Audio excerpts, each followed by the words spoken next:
ल त्यसो भए म अगाडि बढौँ है त। हो। ल यहाँ उपस्थित सम्पूर्ण सर म्याडमहरूलाई मेरो नमस्कार। आज म पहिला मेरो आफ्नै परिचय दिउँ। धेरै चाहिँ नि सर म्याडमसँग चिनापर्ची पनि भएको छैन, अहिले यस्तै मौका मिलेको छ चिनापर्ची गर्ने पनि।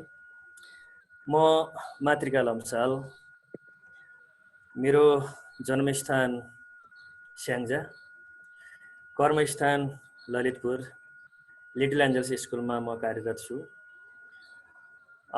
म यो सोसल स्टडिज सब्जेक्टसँगै सम्बन्धित भनौँ केही समय, हुन त अब मभन्दा अगाडिका सरहरूलाई अलि थोरै समय, मभन्दा पछाडि करियर सुरु गर्नुभएका सरहरूलाई अलि धेरै समय भनौँ, 20-22 वर्ष 23-24 वर्ष जति कति भयो।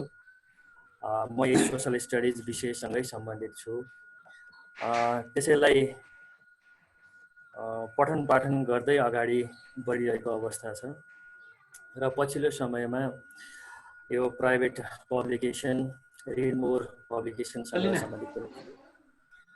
अब मलाई यहाँ अलिकति आजको कार्यक्रममा एउटा के डाउट लाग्दैछ भने कतै मेरो आवाज त राम्रोसँग आएको छ भन्ने लागेछ। कस्तो होला सर गोविन्द सर? हजुर ठिक छ सर, हजुरको आवाज क्लियर छ। यसलाई चाहिँ ख्याल गर्नु होला, किनकि बेला बेलामा अलि मेरो यो चाहिँ नि यो अहिलेको कम्युनिकेसनको यो भाँडो त्यति भर पर्दो छैन, अनि बेला बेलामा डिस्कनेक्ट पनि हुन्छ। त्यसो भए म आजको प्रेजेन्टेसन तर्फ लागौँ त? लाग्नु लाग्नु। ल त्यसो भए म लागेँ है त सर।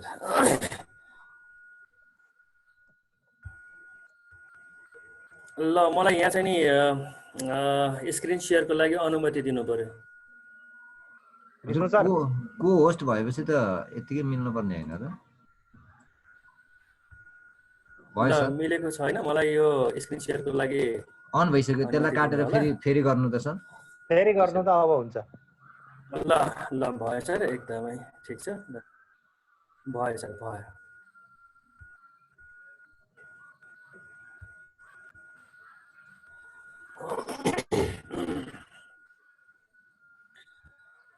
अब सायद मेरो आइपुग्यो कि स्क्रिन आइपुग्यो कि मलाई यसो जानकारी गराउनु होला।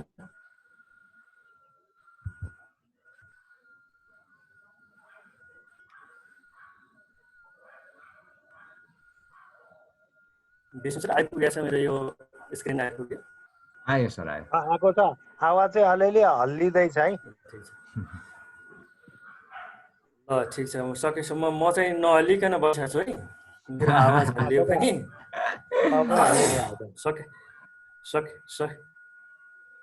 सकेसम्म नहल्लियोस् भन्ने चाहिँ नि मैले चाहेको छु। अब यसमा अब मेरो केही उपाय लागेन भने त अब त्यो कुरै भएन। सकेसम्म म नहल्लिकन यहाँ कुराकानी गर्दैछु। अनि अहिले पछाडि यहाँ च्याट बक्समा मैले यसो देखाएको थिएँ, साथीहरूले एटेन्डेन्सको कुरा गर्नुभएको छ। मसँग सबै रेडी छ। म अलिकति मेरो यो प्रेजेन्टेसन अगाडि बढाउने म अनुमति चाहन्छु। मैले आज यही social studies and life skill, अब लाइफ स्किल कि लाइफ एजुकेसन भन्नेतिर अब त्यो त अब पछि निर्णय होला। कुनै ठाउँमा जीवन उपयोगी शिक्षा छ, कुनै ठाउँमा जीवन उपयोगी सिप पनि रहेछ। पछि अब यो निर्केल भएर आउला। यस्तो छ यो कक्षा 11 को लागि माद्रिका सर, त्यसमा चाहिँ त्यो विषयमा चाहिँ लाइफ स्किल एजुकेसन नै छ हैन? हजुर सर, विषयमा चाहिँ लाइफ स्किल एजुकेसन नै छ, तर हामी पढ्दा चाहिँ लाइफ स्किल मात्रै पढ्छौँ, तल चाहिँ सिप मात्रै पढ्छौँ है। ल ठिकै छ। अब यसमा मैले चाहिँ नि अब हामीलाई जे निर्देशन आउँछ अब पाठ्यक्रम विकास केन्द्रबाट हामी त्यसैलाई फलो गर्ने न हो। अब म अगाडि जान्छु। आज मैले लिएको एउटा चाहिँ नि विषय क्षेत्र, यसमा भएका धेरैवटा विषय क्षेत्रमध्ये आज संविधान र नागरिक चेतना भन्ने एउटा विषय क्षेत्र, यो 8औं नम्बरमा पर्ने यो विषय क्षेत्रलाई लिएर म यहाँ उपस्थित भएको छु। अब आज यो संयोग पनि हो, संविधान दिवस नै परेको छ र मेरो टपिक पनि यो संविधान र नागरिक चेतनासँगै सम्बन्धित छ। विष्णु सर पछाडिको अलिकति आवाज आएको छ, त्यसलाई म्युट गरिदिनु होला है त। अनि फेरि यहाँ भन्दै जाँदाखेरि मैले उल्टो उल्टो भनौँदाखेरि यो संविधानसँग सम्बन्धित विषयवस्तुहरू हामीले स्कुल लेभलमा तलैदेखि पढाउँदै पनि आयौँ, पठन पाठन गर्दै आयौँ। अनि त्यसमा अब कक्षा 11मा पनि संविधानसँग सम्बन्धित पाठहरू रहेका छन्। अब हामी भनेका भोलि गएर कक्षामा प्रस्तुत हुनुपर्छ। यी टिचरहरू भनेका सबै यो विषयवस्तुमा अलिकति आफूलाई नआउने छ भने पनि हामी खोजेर पनि, किनभने सबैलाई थाहा छ हामी विभिन्न विधाबाट आएका हौँ। त्यसैले यी विषयवस्तुको बारेमा हामी पुरा तयारी भएर कक्षामा प्रस्तुत हुनुपर्ने हुन्छ। त्यसैले आज मैले यो विषय क्षेत्र संविधान र नागरिक चेतना सचेतना भन्ने यो विषय लिएर आएको छु। यो हाम्रो कुनै तालिम होइन, यो ट्रेनिङ होइन, यो सेयरिङ मात्रै हो। मैले यहाँहरूबाट मैले धेरै कुराहरू सिक्नु बाँकी नै छ। अनि कुनै अब नयाँ भर्खरै करियरमा आउनु भएको सर म्याडमहरू हुनुहुन्छ भने उहाँले अब पुरानोबाट सिक्नुपर्ने हुन्छ। मलाई त सिक्नको लागि कुनै लाजै लाग्दैन, म सबैसँग सिक्छु र हामी टिचरहरू भनेका सिक्नै पर्छ। अब हामी ढुक्कसँग कक्षा कोठामा गयौँ, विद्यार्थीसँग हामीले सेयरिङ गऱ्यौँ भने अनि उनीहरूलाई अनि त्यस पछाडि नै आउटकम आउने हो। त्यसैले यो मैले आज लिएर आएको यो म कुनै विज्ञ भएर ल्याएको होइन, यो कलेक्टेड मटेरियल्स हुन् र मैले आफूले जानेका कुराहरू म यहाँ सेयर गर्छु। मलाई सल्लाह सुझावहरू दिनु होला, यहाँहरूलाई कति काम लाग्छ।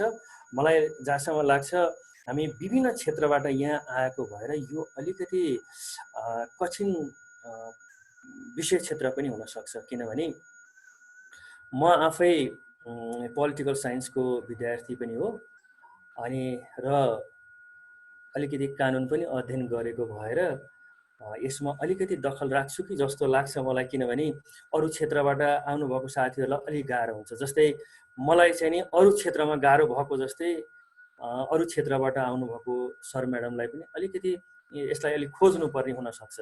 त्यसैले यो संविधान र नागरिक सचेतना भन्ने विषय क्षेत्र लिएर आएको छु।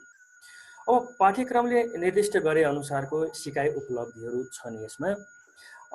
फर्स्टमा नेपाल, अब यसमा नेपालको छ है, मैले ट्याक्कै त्यहाँबाट कपी गरेर पेस्ट गरेको, त्यसमै यस्तै रहेछ। ल, नेपाल अधिराज्यको संविधान 2047 र नेपालको संविधानको प्रस्तावनाको तुलना गर्न भनेको छ।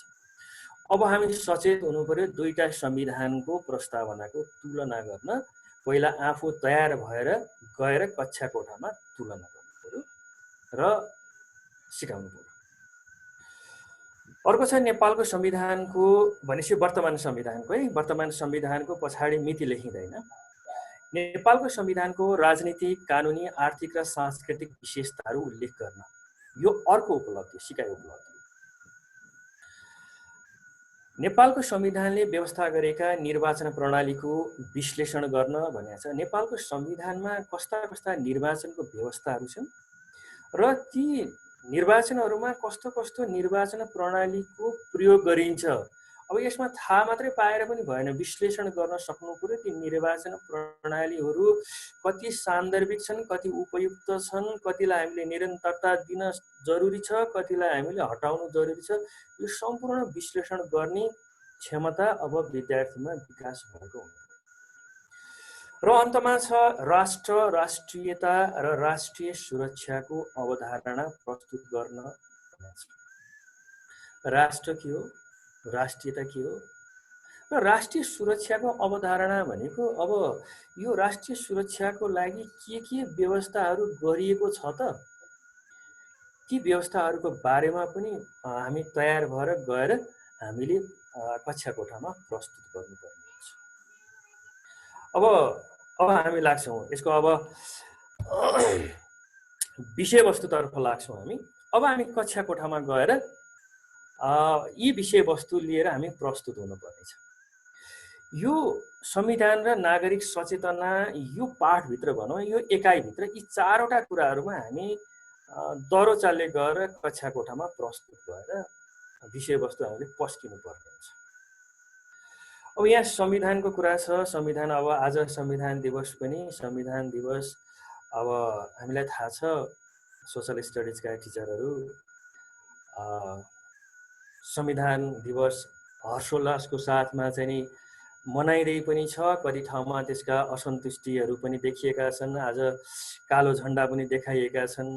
अनि त्यसो हुँदाखेरि अब हाम्रो जिम्मेवारी हो ठ्याक्कै अब आजै हामीले तुलना गर्छौँ। अब के छ त, दुईटा संविधानको प्रस्तावनाको बीचको तुलना हामी आफैले गर्छौँ।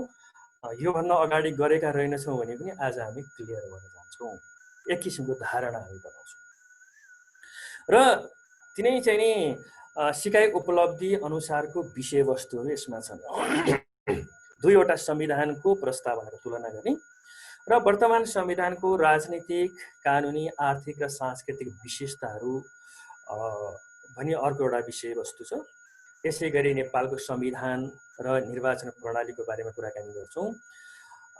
अर्को राष्ट्र, राष्ट्रियता र राष्ट्रिय सुरक्षाको बारेमा कुराकानी गर्छौँ, किनभने यो विषय क्षेत्रभित्र यी विषयवस्तुहरू छन्। अब यति धेरै विषयवस्तु त आज हामीले पस्किनलाई समयले नभ्याउन सक्छ। यो हाम्रो जस्तै आजको जस्तै प्रोग्राम यो कन्टिन्युअस प्रोसेस हो। यो आज त हामी पहिलोपटक यहाँ भेटघाट हुँदैछौँ। आई मिन म यहाँहरूसँग चाहिँ नि साक्षात्कार गर्दैछु। यो हाम्रो पहिलो श्रृङ्खला, मेरो पहिलो श्रृङ्खला। अब म के बाछा गर्छु भने मैले आफूले लिएका यी विषय क्षेत्रहरूलाई योभन्दा पछाडिका श्रृङ्खलाहरूमा पनि आएर म यसलाई क्लियर बनाउने कोसिस गर्छु। आज सम्भवतः हामी एउटा या दुईटा विषयवस्तुमा हामी छलफल गर्छौँ, सबै आज नसिक्न सक्छ।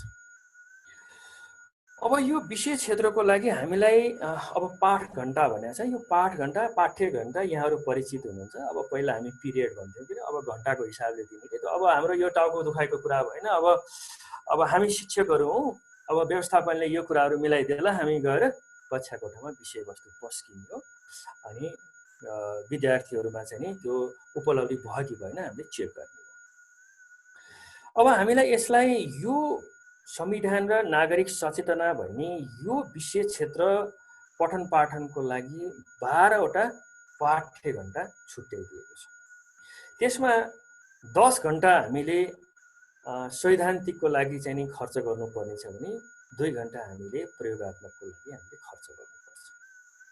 अब हामी तयारी हुनु पर्यो। प्रयोगात्मकको लागि चाहिँ नि के कस्ता कस्ता प्रश्नहरू हामी तयार बनाएर विद्यार्थीको चाहिँ नि मूल्याङ्कन गर्ने, उनीहरूको सिकाइ उपलब्धि चाहिँ नि हामीले परीक्षण गर्ने, त्यो केही उदाहरणहरू यहाँ आउँछन्। 2टा घण्टामा त्यसलाई 2 दिन भनौँ, 2 पिरियड भनौँ, अर्थात् 2 पाठ घण्टामा हामीले त्यो परीक्षण गर्न सक्छौँ। अब सैद्धान्तिक हाम्रो लागि अलिकति च्यालेन्जिङ छ। यो 10 पाठ घण्टामा गएर हामीले यी विषयवस्तुमा कक्षा कोठामा यसलाई प्रस्तुत गर्नु पर्यो। अनि विद्यार्थीहरूमा त्यो सिकाइ उपलब्धि हासिल भयो कि भएन त्यो चाहिँ चेक गर्नु पर्यो। यो समय अनुसार विषयवस्तु अलिक कडै देख्छु मैले यहाँ। अब हामी लागौँ है त। पहिलोतर्फ लागिहालेँ मैले। पहिलो विषयवस्तु छ नेपाल अधिराज्यको संविधान 2047 र नेपालको संविधानको प्रस्तावनाको तुलना। अब यहाँहरू क्लियर हुनुहुन्छ, संविधानको तुलना भनेको होइन, यो संविधानको प्रस्तावनाको तुलना। दुईवटा संविधानहरू 2047 सालको संविधान र अहिलेको संविधान 72 सालमा बनेको संविधानको प्रस्तावनाको तुलना। प्रस्तावना, म यहाँहरू सबै सरहरू विज्ञ हुनुहुन्छ, म अलिकति यसलाई त्यही पनि म केही क्लियर गर्न चाहन्छु। प्रस्तावना भनेको संविधानको यसको चाहिँ नि अन्तर्वस्तु भनौँ न, यसको चाहिँ नि थिम हो। भित्र के छ भन्ने कुरा अब एक किसिमको ऐना हो भनौँ न। संविधान लेखन कार्यको चाहिँ सबैभन्दा अगाडि जस्तै अब पाठ्य पुस्तकमा लेखकको भनाइ भएको जस्तै त्यहाँभित्र के कुराहरू लेखिन्छ, पाठ्य पुस्तकमा के छ भन्ने कुराहरू सरस्वती लेखा जस्तै संविधानको प्रस्तावनाको हामीले अध्ययन गर्यौँ भने त्यहाँ संविधानभित्र के कुराहरू छन् त भनेर एक किसिमको रिफ्लेक्सन हामीले पाउँछौँ। त्यसैले संविधान सम्पूर्ण अध्ययन नगर्दाखेरि पनि प्रस्तावनाले पनि धेरै कुराहरू प्रष्ट बनाउँछ। अब हामी जाउँ 2047 सालको संविधान हामीले लगभग अहिले बिर्सि पनि सकेका छौँ। यो प्रस्तावना हामीले कतिले हेरेका छौँ पनि हेरेका छैनौँ पनि। अहिले पछिल्लो संविधानको पनि हामीले अब कतिपयले हेरे होला कतिपयले नहेरे होला, आफूलाई जे आवश्यकता पर्यो त्यही मात्र हेर्ने। अब हामीले त्यसलाई हेरेर अध्ययन गरेर यसको तुलना आफूले पनि गर्नु पर्यो, गएर यो विषयवस्तु हामीले पस्किनु पर्यो। अब हामी अध्ययन गर्न लाग्छौँ है त।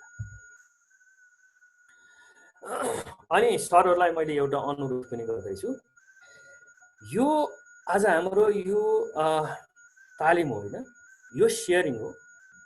हामी अहिले काम गर्छौँ, भोलि युद्ध मैदानमा लड्न जाने हामी नै हो, विद्यार्थीहरूसँग चाहिँ नि गएर हामी भिड्ने हामी नै हो। हामी तयार हुनुपर्छ। त्यसैले हामी काममा विश्वास गर्छौँ। हामी सिद्धान्तमा हामी गफमा भन्दा नि काममा विश्वास गर्छौँ।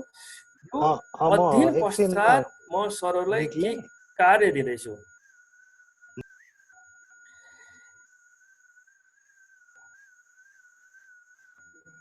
यसको अध्ययन पश्चात चाहिँ नि म सरहरूलाई एउटा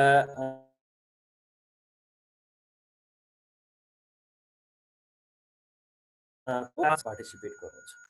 नेपाल अधिराज्यको संविधान 2047 को प्रस्तावना हामी लाग्यौँ। हामीलाई के थाहा छ भन्दा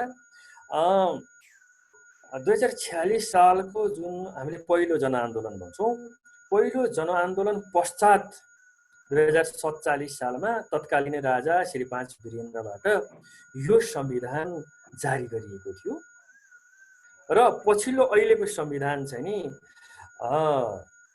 2062-63 को जुन आन्दोलन भयो त्यो आन्दोलन पछाडिको संविधान हो। अब यसमा यो दुईटा संविधानको बीचमा एउटा संविधान रह्यो, कुनै कुनै सर म्याडमहरूलाई यसो जिज्ञासा पनि लाग्न सक्छ, बीचको संविधानको त तुलनै भएन भन्ने लाग्न सक्छ। 2063 सालको संविधानको अन्तरिम संविधान हो। अब अन्तरिमको अलिकति अर्थ थाहा भयो भने अझै सजिलो हुन्छ। अन्तरिम संविधान छोटो समयको लागि काम चलाउ संविधान हो। अर्को संविधान नबनुन् जेलसम्मको लागि बनाइएको संविधान। त्यसैले यिनीहरू प्रमुख संविधान हो। यी दुईवटा संविधानको हामीले तुलना गर्दैछौँ। ल म अलिकति यसलाई म पढ्दै जान्छु, यहाँहरूले पनि पढ्नु होला, किनकि अहिले पछाडि काम गर्नुपर्छ। सबैको इन्डिभिजुअल काम आउँदैछ, यहाँ सबैले ध्यान दिएर पढ्नु होला। म पनि पढ्छु।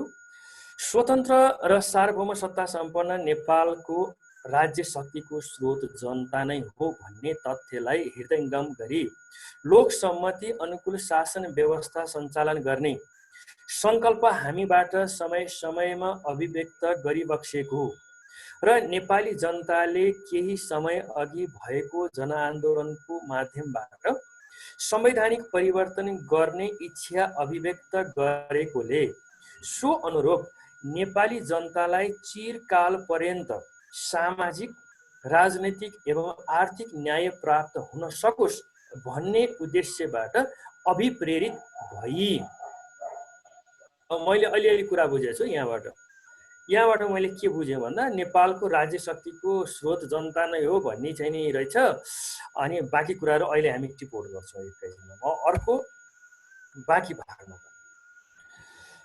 बाँकी भागमा यसमा यहाँ के उल्लेख गरिएको छ त भन्दा प्रत्येक नेपाली नागरिकको आधारभूत मानव अधिकार सुरक्षित गरी स्वतन्त्रता र समानताको आधारमा नेपाली जनताका बीच भ्रातृत्व र एकता कायम गरी बालिग मताधिकार, संसदीय शासन प्रणाली, संवैधानिक राजतन्त्र तथा बहुदलीय प्रजातन्त्रलाई सुदृढीकरण गर्न र स्वतन्त्र एवं सक्षम न्याय प्रणालीको व्यवस्था गरी कानुनी राज्यको अवधारणालाई साकार पार्न नेपाली जनताको व्यापक सहभागिताबाट बनाइएको यस संविधानलाई घोषित गरी लागू गर्न वाञ्छनीय भएकोले नेपाली जनताको इच्छा अनुसार यो संविधान प्रारम्भ भएपछि नेपाल अधिराज्यको राजकीय सत्ता र सार्वभौम अधिकार यसै संविधान बमोजिम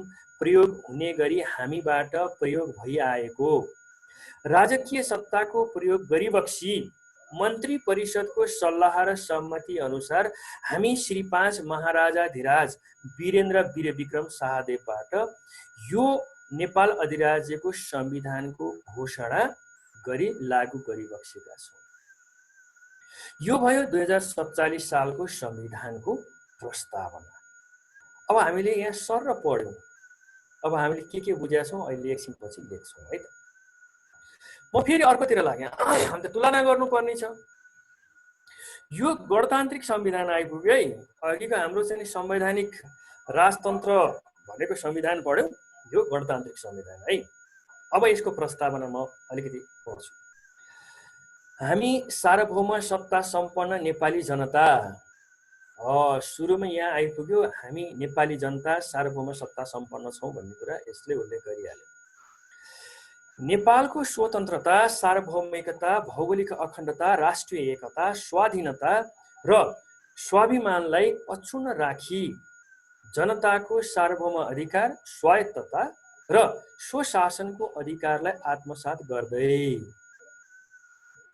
राष्ट्रहित, लोकतन्त्र र अग्रगामी परिवर्तनका लागि नेपाली जनताले पटक पटक गर्दै आएका ऐतिहासिक जनआन्दोलन, सशस्त्र सङ्घर्ष, त्याग र बलिदानको गौरवपूर्ण इतिहासलाई स्मरण एवं शहीदहरू तथा बेपत्ता र पीडित नागरिकहरूलाई सम्मान गर्दै सामन्ती, निरङ्कुश, केन्द्रीकृत र एकात्मक राज्य व्यवस्थाले सिर्जना गरेका सबै प्रकारका विभेद र उत्पीडनको अन्त्य गर्दै बहुजातीय, बहुभाषिक, बहुधार्मिक, बहुसांस्कृतिक तथा भौगोलिक विविधतायुक्त विशेषतालाई आत्मसात गरी विविधता बीचको एकता, सामाजिक सांस्कृतिक ऐक्यबद्धता, सहिष्णुता र सद्भावलाई संरक्षण एवं प्रवर्धन गर्न वर्गीय, जातीय, क्षेत्रीय, भाषिक, धार्मिक, लैङ्गिक विभेद र सबै प्रकारका जातीय छुवाछुतको अन्त्य गरी आर्थिक समानता, समृद्धि र सामाजिक न्याय सुनिश्चित गर्न समानुपातिक, समावेशी र सहभागितामूलक सिद्धान्तका आधारमा समतामूलक समाजको निर्माण गर्ने सङ्कल्प गर्दै जनताको प्रतिस्पर्धात्मक बहुदलीय लोकतान्त्रिक शासन प्रणाली,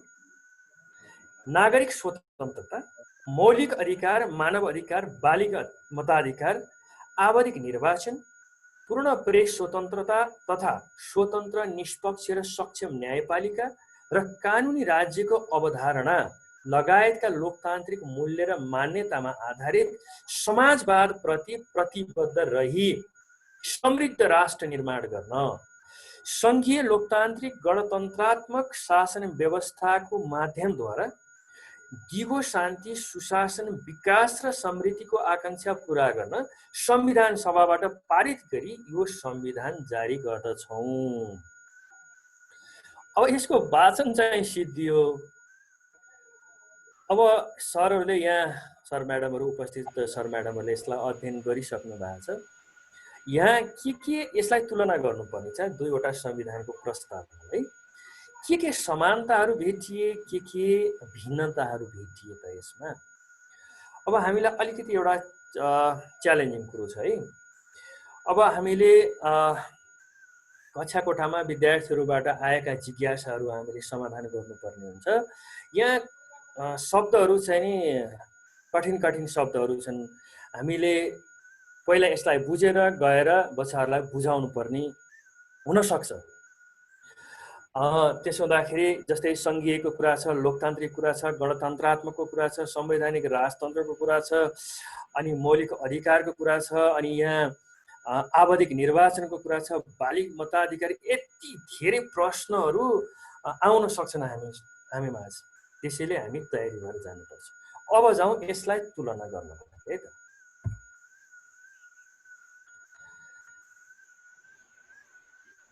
अब हामीले यहाँ तुलना गर्छौँ। मैले यो दुईवटा यहाँ राखेको छु, यो दुईवटालाई एकै ठाउँमा राखेको छु। यो देख्न र पढ्न सकिन्छ होइन? गोविन्द सर एकचोटि मलाई जानकारी गराउनु होला। विष्णु सर सकिन्छ सर, सकिन्छ, देखिन्छ। सरहरू हुनुहुन्छ कोही? ल यो अहिले हामीले यहाँ हेर्नलाई सजिलो होस्, तुलना गर्नलाई सजिलो होस् भनेर यहाँ राखेको छु। अब यसलाई हामी हेर्न पाइन्छ। अब सरहरूलाई मैले कसरी तुलना गर्ने भन्दा मैले एउटा यो बनाएको छु। नेपाल अधिराज्यको संविधान 2047 र नेपालको संविधानको प्रस्तावना बीचको समानता भनेर मैले केही उदाहरण यहाँ राखेको छु, सबै होइन। त्यो तलपट्टिको खाली ठाउँ चाहिँ अब सरहरूले भर्ने। मैले यहाँ के भेटाएँ भन्दा दुवै संविधानको प्रस्तावनामा जनतामा निहित सार्वभौम सत्ता भनी भेटे। दुवै संविधानले नेपालको सार्वभौम सत्ता जनतामा निहित छ भन्ने उल्लेख गरेको भेटे मैले। दोस्रोमा ऐतिहासिक आन्दोलनहरू मार्फत जनताले अभिव्यक्त गरेका इच्छाहरूको परिणाम स्वरूप प्राप्त भन्ने उल्लेख भएको भेटियो। दुवै संविधानहरू चाहिँ नि जनताहरूले आन्दोलन गरेर आफ्नो इच्छा व्यक्त गरे नयाँ संविधानको लागि, त्यसैले नयाँ संविधान बनेका हुन् भन्ने कुरा आयो।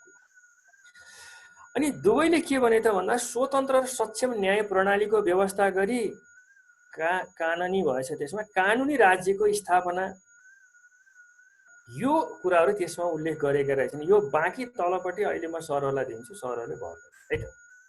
अब भिन्नताको कुरा गरौँ। दुईवटा संविधानको प्रस्तावनाको बीचको भिन्नता मैले यहाँ केही उदाहरण यहाँ राखेको छु। यसै गरी अहिले हामीले काम गर्छौँ।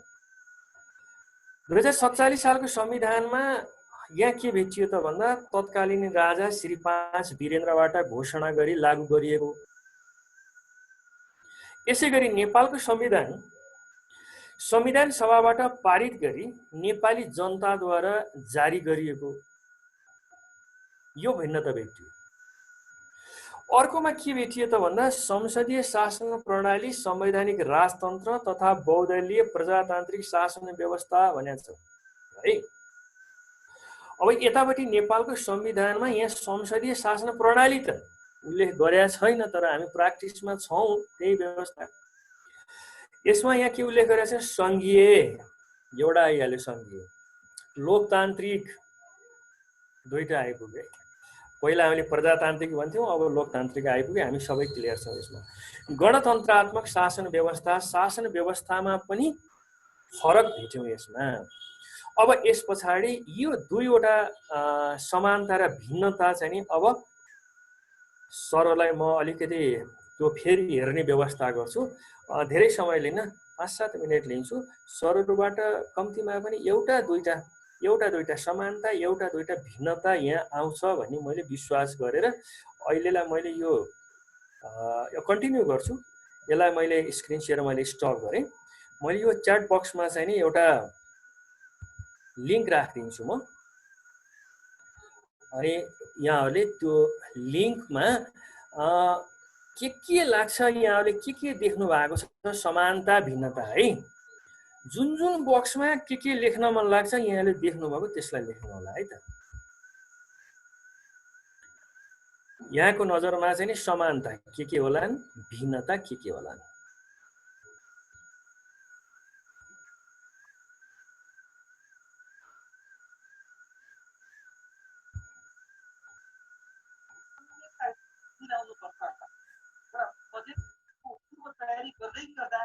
ल यहाँहरूको उसमा आइपुग्यो, यो च्याट बक्समा आइपुग्यो। मैले लिङ्क पठाएको छु। त्यो लिङ्क एकचोटि खोलेर त्यहाँ हेरेर त्यसमा लेख्न पाइन्छ। यहाँहरूले लेखेको ठ्याक्कै आउँछ, सबैले देख्ने गरेर आउँछ। यहाँहरूले लेख्नु होला। म फेरि स्क्रिन सेयर गरेर अनि अघिको देखाउँछु फेरि म। मातृका सर, हजुर सर। हजुरले त्यो दुईटा प्रस्तावना एउटै उसमा राख्नु भएको छ नि, हो त्यो चाहिँ सेयर गरिदिनु पर्यो एकछिन। मैले त्यही गरिदिन्छु सर। मैले त्यसकै प्रक्रियामा छु म। ए हुन्छ। त्यो अघि मैले यहाँ पढ्दाखेरि त सबैलाई याद हुँदैन, त्यो भएन पक्कै पनि। अब मैले यसरी पढ्दाखेरि कक्षा कोठामा त विद्यार्थीहरू निदाउँथे। अब यो देख्न सकिन्छ नि। ल यसलाई अध्ययन गर्दै कम्तीमा एउटा दुईटा समानता र भिन्नताहरू अनि सरहरूले लेखिदिनु भयो भने एक किसिमको तयारी पनि हुन्छ हामीलाई भोलि कक्षा कोठामा जानको लागि है त।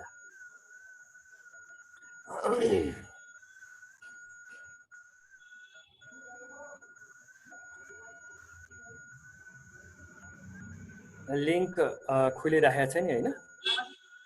हुन्छ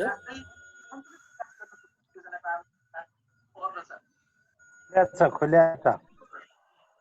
ल ल ल ठिक छ।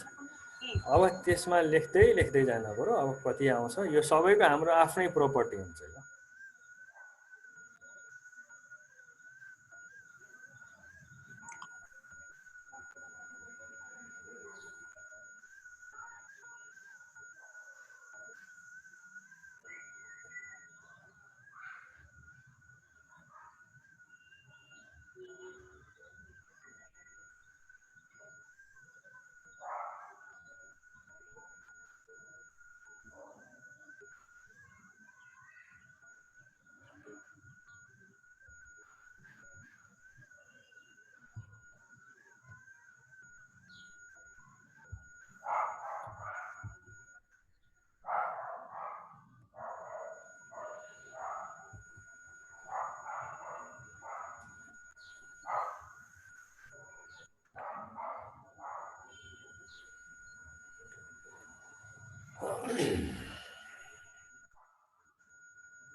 केमा प्रब्लम भयो सर? हजुर केमा प्रब्लम भयो हाम्रो? हजुर सर हाम्रो प्रब्लम भएको होइन, हजुरलाई च्याट बक्समा एउटा लिङ्क आएको छ। त्यो लिङ्क अनुसार चाहिँ अलिकति प्र्याक्टिस हामीले पनि गरौँ भन्ने हिसाबमा यो एकछिन यो प्रस्तावना पढेर समानता र भिन्नतालाई त्यो एउटा च्याट बक्समा हेर्नुहोस् त लिङ्क आएको छ। त्यो लिङ्कमा चाहिँ समानता र भिन्नतालाई थोरै म बीचमा छुटेको थिएँ एकछिन त्यही भएर। मातृका सर च्याट बक्सको लिङ्क फेरि सेयर गरिदिनु न। त्यो ठ्याक्कै लिङ्क सेयर गरिसकेपछि जोडेका मान्छेले लिङ्क त्यो सेयर लिङ्क देखिँदैन। हस् हस् एकदमै भइहाल्छ सर।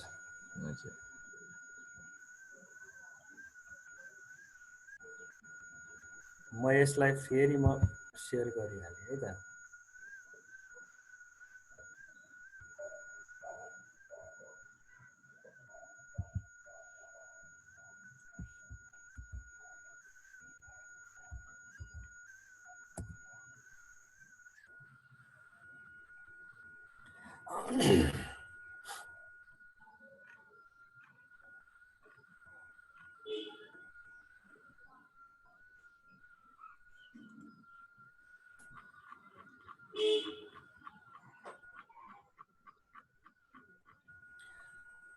अब समय चाहिँ नि 2-3 मिनट मात्रै यसको लागि।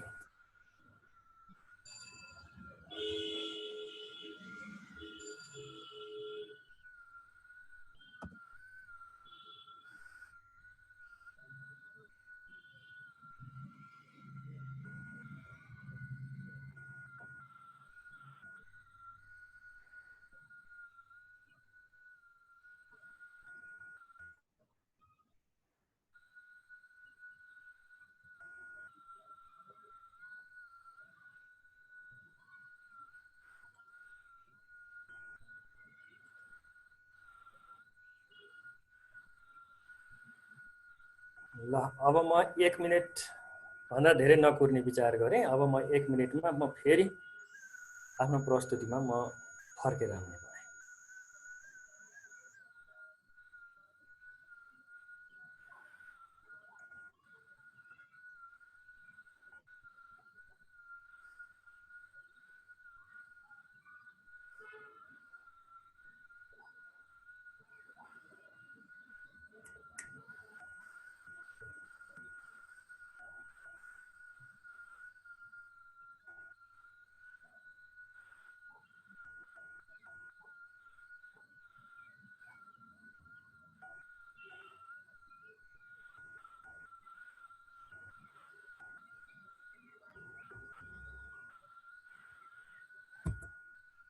ल अब म फर्केँ है त।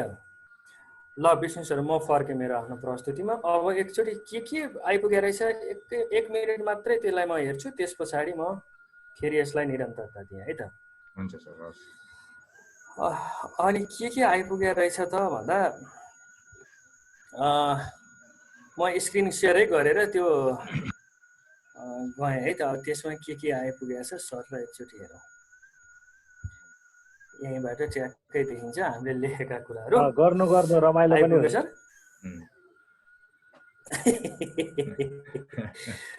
यहाँ आइपुग्यो द्विसदनात्मक सभा बाइक्यामरल। कस्तो गजबको एउटा आइपुग्यो। तर त्यहाँ प्रस्तावनामा त यो उल्लेख गरे होइन, स्वतन्त्र निर्वाचन आयोगको गठन।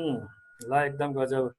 राज्य शक्तिको स्रोत जनता है।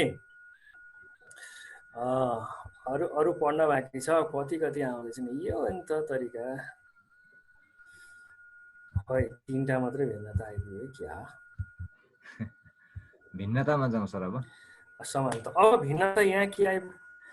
बहुदलीय व्यवस्था पछि यतापट्टि पनि बहुदलीय व्यवस्था भने त उस्तै भयो ल। अब भिन्नता थोरै आएछ है। ल ठिक छ, यो पछि बिस्तारै आउँदै गर्ला। अब हामी यसरी नै तयारी गर्छौँ यसको समानता भिन्नता अर्थात् दुईवटा संविधानको प्रस्तावनाको तुलना। यसलाई मैले स्टप गरेर म अर्कोतर्फ लागिहालेँ म फेरि है। अघिकोलाई म निरन्तरता दिइहालेँ। दुईटा संविधानको यसलाई हामीले तुलना पनि गरिहाल्यौँ।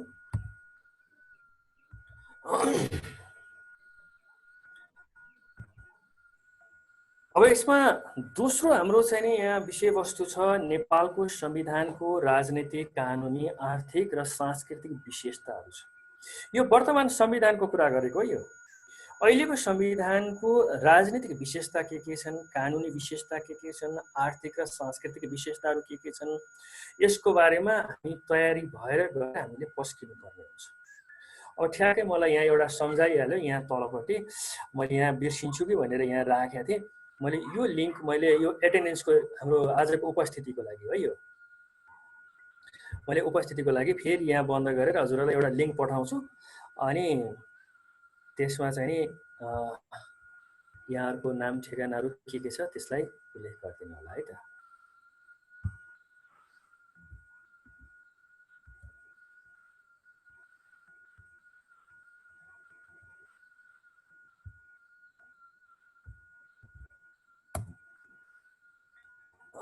ल त्यसमा लिङ्क आइपुगेको छ।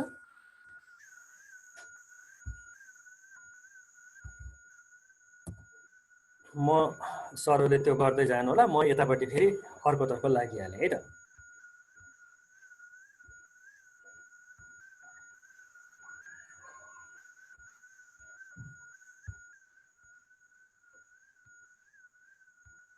यसको विशेषतातर्फ लागौँ हामी। नेपालको संविधानको राजनीतिक विशेषता के होला एकचोटि यसको मनन गरौँ। यसको कानुनी विशेषता के होलान्, आर्थिक र सांस्कृतिक विशेषताहरू के होलान्, के कुरालाई यसले समेटेको होला। अब भोलि त हामी त यो विषयवस्तु लिएर त हामी कक्षा कोठामा जानुपर्छ। अब अहिले सुन्नमा आएको अनुसार अब पाठ्यपुस्तक अब हाम्रो हातमा आइपुग्नको लागि केही समय लाग्छ। अब कक्षा त अब छिट्टै नै सुरु होला जस्तो छ। अनि के भनिँदैछ भने अब पाठ्यपुस्तक भन्दा पनि हामीसँग करिकुलम हुन्छ। अब हामी करिकुलम लिएर कक्षा कोठामा गएर हामी पढाउने भन्ने कुराहरू छ। अब त्यो करिकुलम लिएर जाँदाखेरि पनि त हामीलाई विषयवस्तु त चाहियो। हामीले भन्ने कुराहरू डेलिभरी दिने कुराहरू त चाहियो नि। पाठ्यक्रमले यो कुराहरू यो डेलिभरी दिनु भनेको छ, हामीलाई त्यो कन्टेन्ट पनि चाहियो। कन्टेन्ट त पाठ्यपुस्तकले अलिअलि हामीलाई सुझाउँथ्यो, त्यसबाहेक हामी खोज्थ्यौँ। अब पाठ्यपुस्तक आउनुभन्दा अगाडि नै हामी यो पाठ्यक्रम लिएर कक्षा कोठामा जानु पर्यो भने त एक किसिमको तयारी चाहियो। अब यसमा जाउँ नेपालको संविधानको राजनीतिक, कानुनी, आर्थिक र सांस्कृतिक विशेषताहरूको बारेमा है। सबैभन्दा पहिला यसको राजनीतिक विशेषताको बारेमा हामी गइहाल्छौँ। म अलिकति यसलाई पढ्छु पनि, यहाँहरूलाई आवश्यक पर्दाखेरि यसलाई स्क्रिनसट लिनु होला। नेपालको स्वतन्त्रता, सार्वभौमसत्ता, भौगोलिक अखण्डता र स्वाधीनतालाई सर्वोपरि राख्दै नागरिकको जीव, धन, समानता र स्वतन्त्रताको संरक्षण गर्ने यो संविधानको विशेषता, राजनीतिक विशेषता। नागरिकको जीव, धन, समानता र स्वतन्त्रताको संरक्षण पनि गर्ने, नेपालको स्वतन्त्रता, सार्वभौमसत्ता, भौगोलिक अखण्डता र स्वाधीनतालाई जोगाउँदै नागरिकहरूको अधिकारको संरक्षण गर्ने भनेको छ यो राजनीतिक विशेषता हो। यसैगरी कानुनको शासन, मौलिक हक तथा मानव अधिकारका मूल्य र मान्यता, लैङ्गिक समानता, समानुपातिक समावेशीकरण, सहभागिता र सामाजिक न्यायको माध्यमबाट राष्ट्रिय जीवनका सबै क्षेत्रमा न्यायपूर्ण व्यवस्था कायम गर्दै लोक कल्याणकारी राज्य व्यवस्थाको स्थापना गर्ने यो अर्को विशेषता छ। यसैगरी परस्पर सहयोगमा आधारित सङ्घीयताका आधारमा सङ्घीय एकाइहरू बीचको सम्बन्ध सञ्चालन गर्दै स्थानीय स्वायत्तता र विकेन्द्रीकरणको आधारमा शासन व्यवस्थामा समानुपातिक सिद्धान्तलाई आत्मसात गर्ने। अहिले त मैले यहाँ यो खर्र पढेँ मात्रै, यो त कक्षा कोठामा जाँदाखेरि त खर्र पढेर त भएन, विस्तृतमा जानुपर्ने हुन्छ। त्यसैले यो मैले सामान्य जानकारी मात्रै दिएको छु। यति भयो भने अलिकति सहज होला, बाँकी त हामी फुलबुट्टा भरिहाल्छौँ। लोकतान्त्रिक अधिकारको उपभोग गर्न पाउने अवस्था सुनिश्चित गर्न सङ्घीय लोकतान्त्रिक गणतन्त्रात्मक व्यवस्था सुदृढ गर्ने यो राजनीतिक विशेषताहरू कुरा है।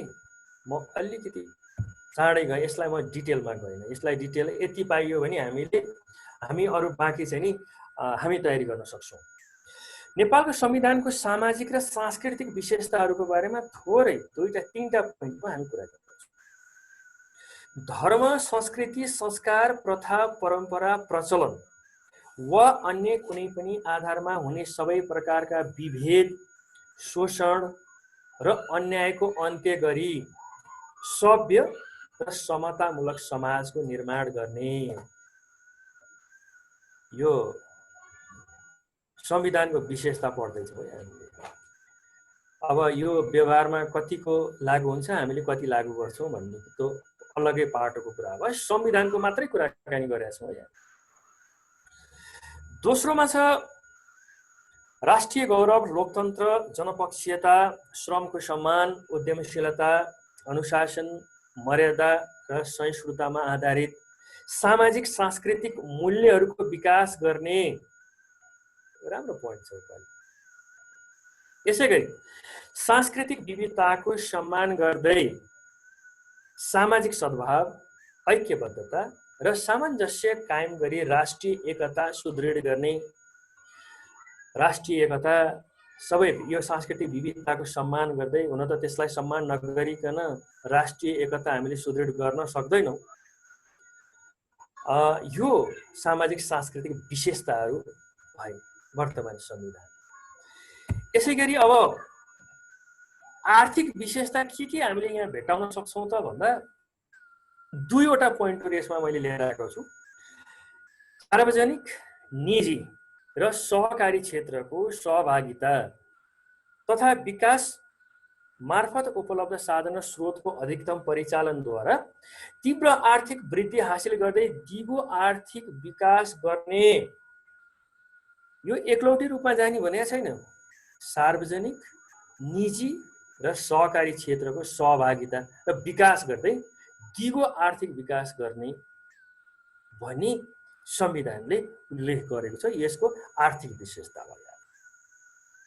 यसैगरी प्राप्त उपलब्धिहरूको न्यायोचित वितरण गरी आर्थिक असमानताको अन्त्य गर्दै शोषण रहित समाजको निर्माण गर्न राष्ट्रिय अर्थतन्त्रलाई आत्मनिर्भर, स्वतन्त्र तथा उन्नतिशील बनाउँदै समाजवाद उन्मुख स्वतन्त्र र समृद्ध अर्थतन्त्रको विकास गर्ने। यो नेपालको संविधानको आर्थिक विशेषता। हामीसँग उपलब्ध भएका जुन रिसोर्सहरू छन्, स्रोत साधनहरू छन्, त्यसको न्यायोचित वितरण गर्दै देशको अर्थतन्त्रलाई समृद्ध बनाउने यसको लक्ष्य हो। यसलाई हामीले नेपालको संविधानको आर्थिक विशेषताको रूपमा लिन सक्छौँ।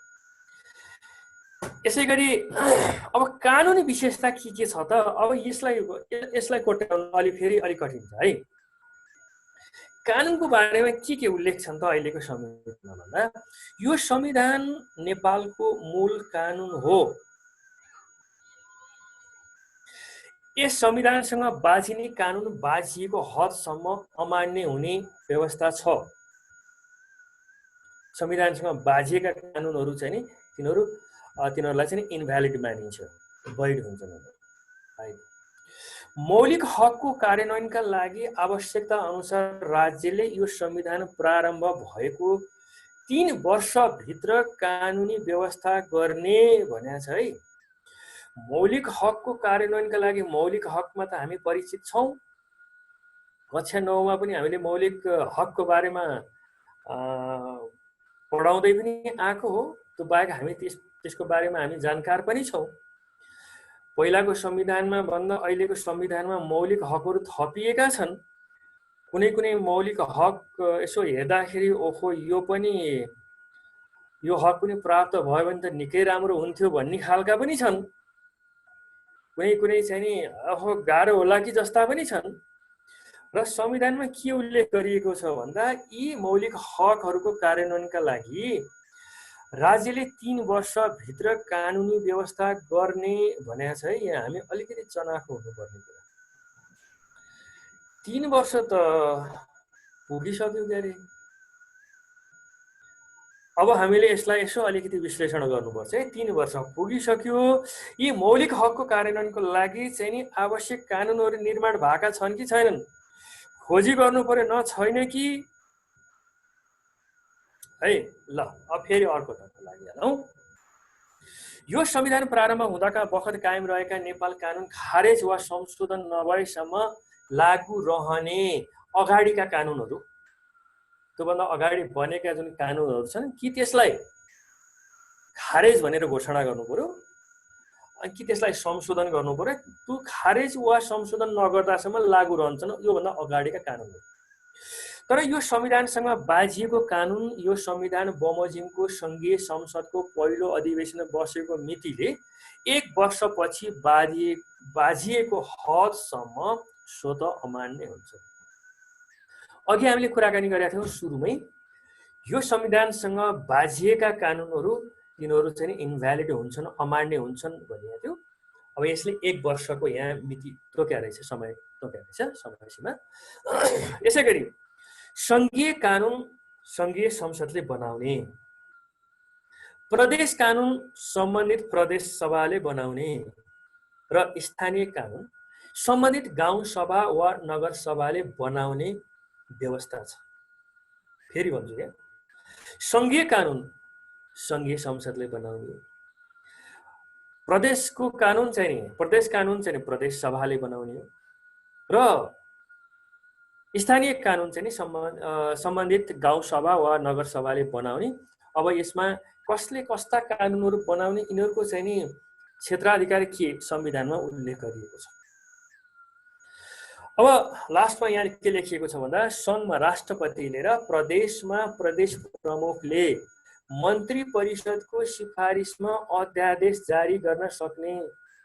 अब यो अध्यादेशको कुरा छ। यो कक्षा 10 मा पनि अध्यादेशले बेला बेलामा यसको बारेमा प्रश्न पनि आउँछ। यो अध्यादेशको बारेमा हामी सबै परिचित नै छौँ। संसदको अधिवेशन नबसेको बेलामा हामीलाई सरकारले यदि नयाँ कानुनको आवश्यकता छ भन्ने त्यस्तो फिल भयो भने अनि त्यति बेला मन्त्री परिषदको सिफारिसमा राष्ट्र प्रमुखबाट या प्रदेशमा प्रदेश प्रमुखबाट अध्यादेश जारी गर्ने व्यवस्था छ। यो अध्यादेशले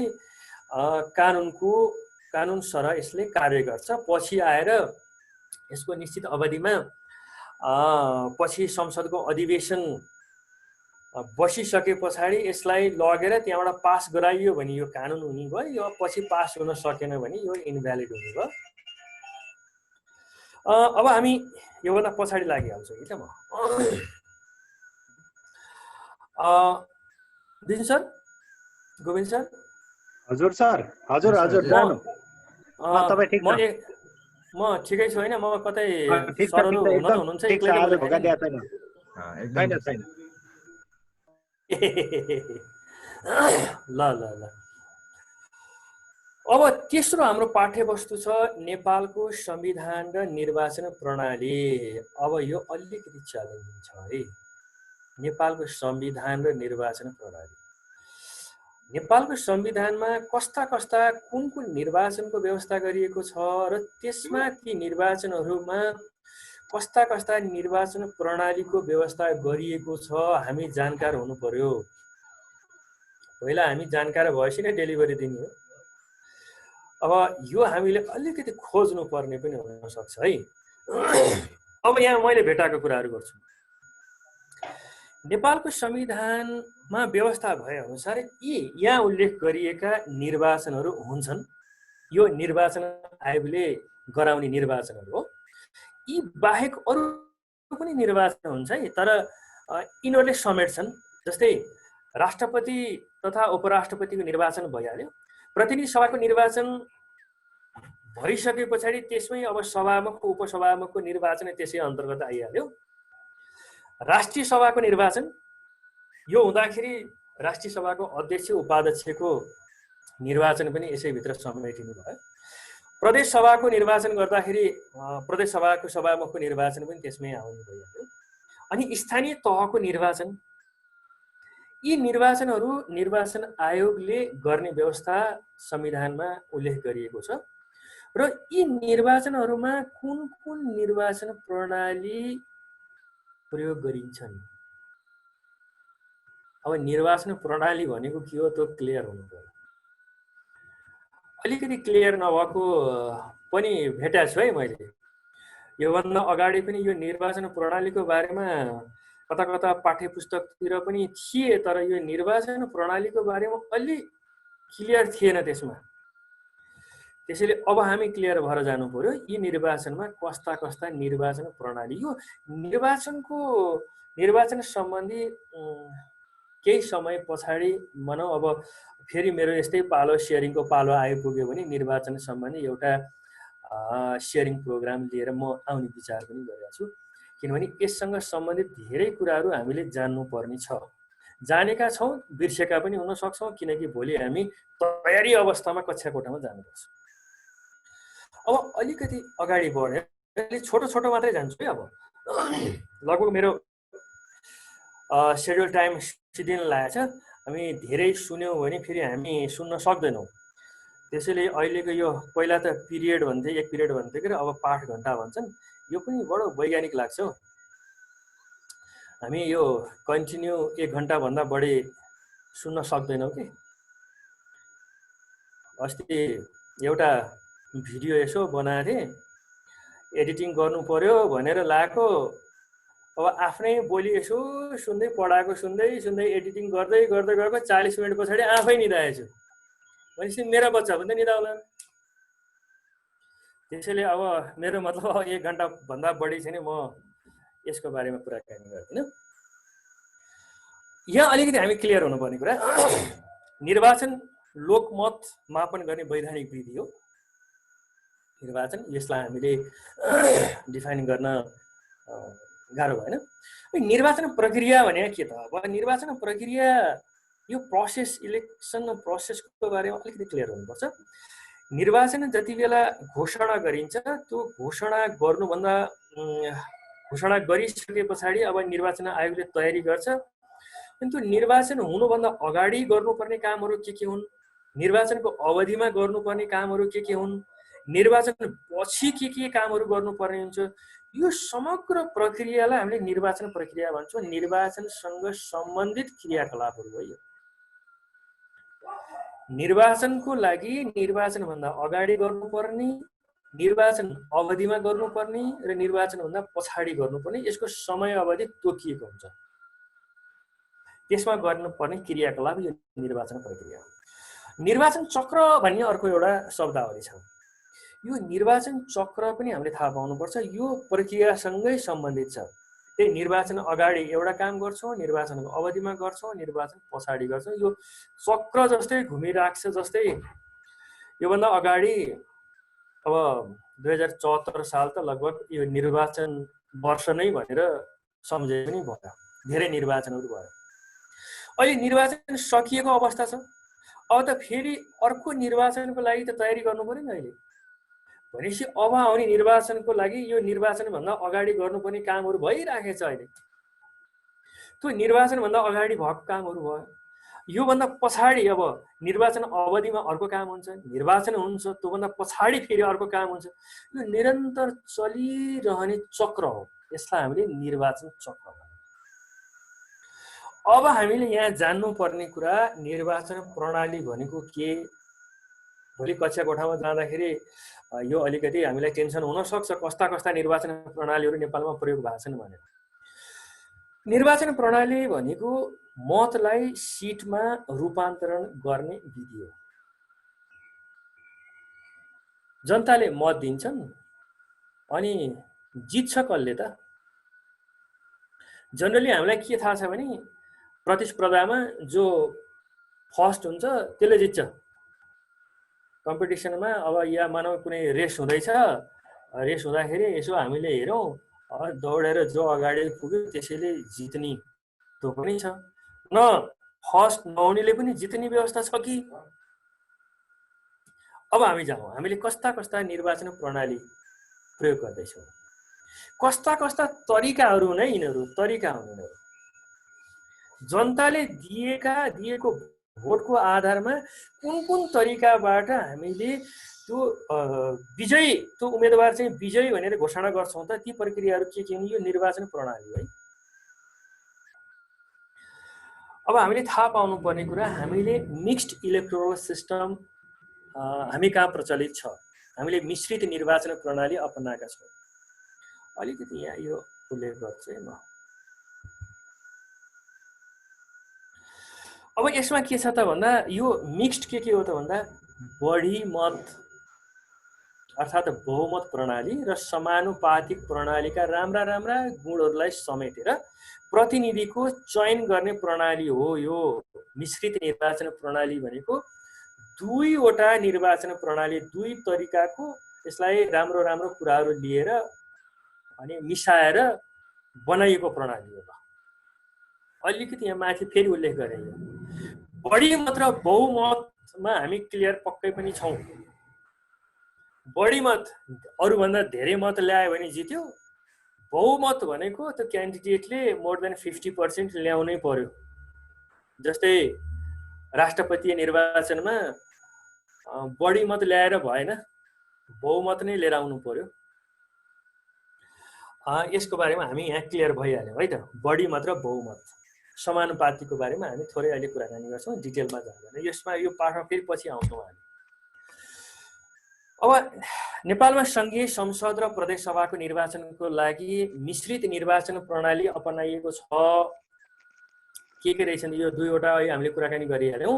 first past the post electoral system, यसै गरी प्रोपोर्सनल रिप्रेजेन्टेसनको कुराहरू छ। दुईवटा निर्वाचन प्रणालीबाट निर्वाचन गर्ने जुन व्यवस्था छ। अब यहाँ अलिकति थोरै कुराकानी गर्छु म।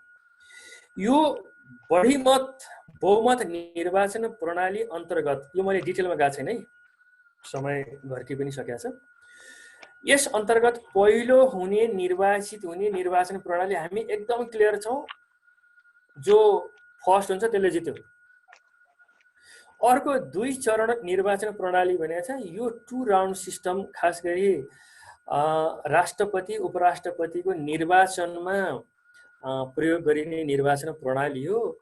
यसमा धेरैजना क्यान्डिडेटहरूले क्यान्डिडेसी दिनुभएको अवस्थामा यदि पहिलो पटकमा पहिलो निर्वाचनमा कुनै पनि उम्मेदवारले बहुमत, बढी मत होइन, बहुमत मोर देन 50% नल्याएको खण्डमा टप 2 सबैभन्दा धेरै मत लिएर आउने दुईजनाको बिचमा फेरि सेकेन्ड राउन्डको इलेक्सन भएर जसले मोर देन 50% लिएर आउँछ उसैलाई निर्वाचन गर्ने, उसलाई निर्वाचित घोषित गर्ने निर्वाचन प्रणाली।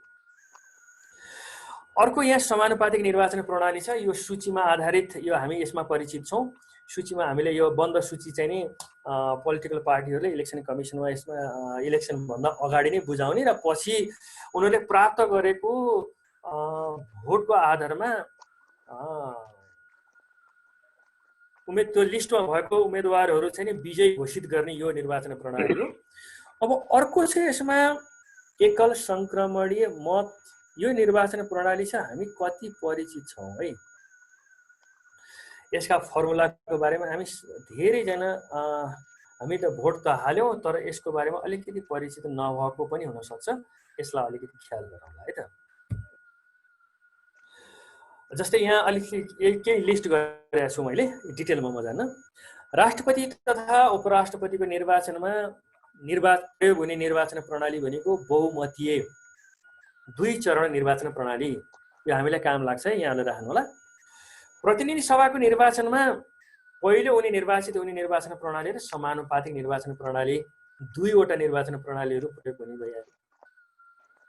राष्ट्रिय सभाको निर्वाचनमा पनि 2 वटा, यसो हेर्दाखेरि एउटै हो कि जस्तो लाग्थ्यो, 2 वटा है। पहिलो हुने निर्वाचित हुने निर्वाचन प्रणाली एउटा र एकल संक्रमणीय निर्वाचन प्रणाली, 2 वटा निर्वाचन प्रणाली यसमा प्रयोग हुन्छ। अब पछि म यो इलेक्सनको बारेमा फेरि हाम्रो सेयरिङ हुँदाखेरि यसको बारेमा डिटेलमा हामी कुराकानी गर्छौँ। यो राष्ट्रिय सभाको प्रतिनिधि सभाको गठनको बारेमा र यो निर्वाचन प्रणालीको बारेमा कुराकानी गर्दाखेरि यो क्लियर होला। यसै गरी प्रदेश सभाको निर्वाचनमा पहिलो हुने निर्वाचित हुने निर्वाचन प्रणाली र समानुपातिक निर्वाचन प्रणाली प्रयोग हुन्छन्। र स्थानीय तहको निर्वाचनमा पनि पहिलो हुने निर्वाचित हुने तथा बढी मत प्राप्त गर्ने निर्वाचित हुने निर्वाचन प्रणाली है। अब एउटा होमवर्क आइपुग्यो है सर म्याडमहरूलाई। अब स्थानीय निर्वाचनमा हामीले भोट हालेका छौँ, कतिखेर त्यहाँ first past the post electoral system त्यहाँ युज गरियो, कति बेला चाहिँ बढी मत प्राप्त गर्ने भनेर अर्को पनि केही लुकेको छ, यसो त्यसलाई खोज्नु पर्ने हो है। किनभने त्यसमा आरक्षित सिटहरूमा निश्चित समुदायको मानिसहरूको उहाँको निर्वाचन हुँदाखेरि हुने निर्वाचन फरक छ। यो मैले यहाँहरूलाई छोडेँ, म यसलाई डिटेलमा अहिले कुराकानी गरेँ। अब चौथो छ राष्ट्र, राष्ट्रियता र राष्ट्रिय सुरक्षाको अवधारणाको कुराकानी छ। यो आज हामी यसको बारेमा सेयरिङ गर्दैनौँ। हाम्रो आजको चाहिँ यो टाइम अलिकति घटेको पनि छ। यसको लागि 1 घन्टाको टाइम भनेर यसको लागि मैले यहाँ केही डकुमेन्टहरू ल्याएको पनि छैन र हामी यसलाई कुराकानी पनि गर्दैनौँ। यसरी हामीले के गर्यौँ त भन्दा यो हाम्रो आजको चाहिँ यो संविधान र नागरिक सचेतना अन्तर्गत 3 वटा कुराको बारेमा सरसर्ती कुराकानी गर्यौँ। एउटाको बारेमा राष्ट्र, राष्ट्रियता र राष्ट्रिय सुरक्षाको बारेमा पछि कुराकानी गर्ने गरेर अब हामी यसको समाप्तितर्फ लाग्छौँ। अब प्रयोगात्मक कार्य के छ त? यो एकाइ अन्तर्गत हामीले कस्ता प्रश्नहरू चाहिँ विद्यार्थीलाई दिएर त्यहाँबाट सिकाइ उपलब्धि हामीले मूल्याङ्कन गर्ने, केही उदाहरणहरू यहाँ छन्। किनभने हामी यसमा परिचित छौँ 75% चाहिँ थ्योरिटिकल एक्जाम अनि 25% चाहिँ प्र्याक्टिकल भनेको छ। प्र्याक्टिकलमा त्यसमा लगभग 16 मार्कको भनौँ न, 16 मार्कको हामीले मूल्याङ्कन गर्नुपर्ने हुन्छ। त्यसको टेबल म अहिले पछि देखाउँछु। अब त्यो 16 मार्कको लागि अब हामीले यो एकाइ अन्तर्गत विद्यार्थीहरूलाई कस्ता प्रश्नहरू हामी दिएर त्यहाँबाट मूल्याङ्कन गर्ने भन्दा 2 वटा इक्जाम्पल यहाँ दिए। राष्ट्रियता वा राष्ट्रिय सुरक्षा सम्बन्धमा पत्र पत्रिका वा विभिन्न सञ्चार माध्यमबाट प्रकाशन वा प्रसारण भएका समाचारहरू सङ्कलन गरी कक्षामा प्रस्तुत गर्नुहोस् भनेर यो कार्य हामीले दियौँ भने आएको कामबाट हामीले मूल्याङ्कन गर्न सक्छौँ। राष्ट्रियता र राष्ट्रिय सुरक्षाको सम्बन्धमा पत्र पत्रिका या कुनै सञ्चार माध्यममा प्रकाशन प्रसारण भएका समाचार सङ्कलन गरेर लिएर आयो भने त्यसबाट मूल्याङ्कन गरिने भयो। अर्को छ समुदायमा गएर चुनावमा मतदान गरेका मतदातालाई भेटी मतदान गर्नुको कारण है। अनि यो अर्को किसिम छ है।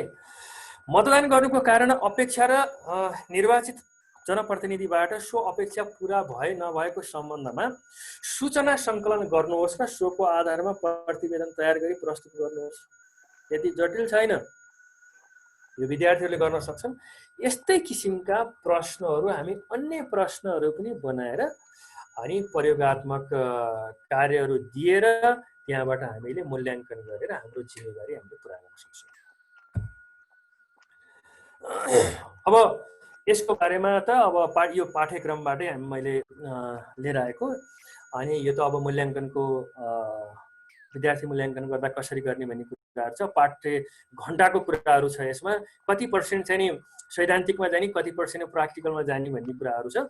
यसमा मैले धेरै कुराहरू गरिनँ। अब हाम्रो आफ्नो जिम्मेवारीको कुराकानी गर्दैछु, बाँकी अरू सबैले आफ्नो आफ्नो गर्लान्।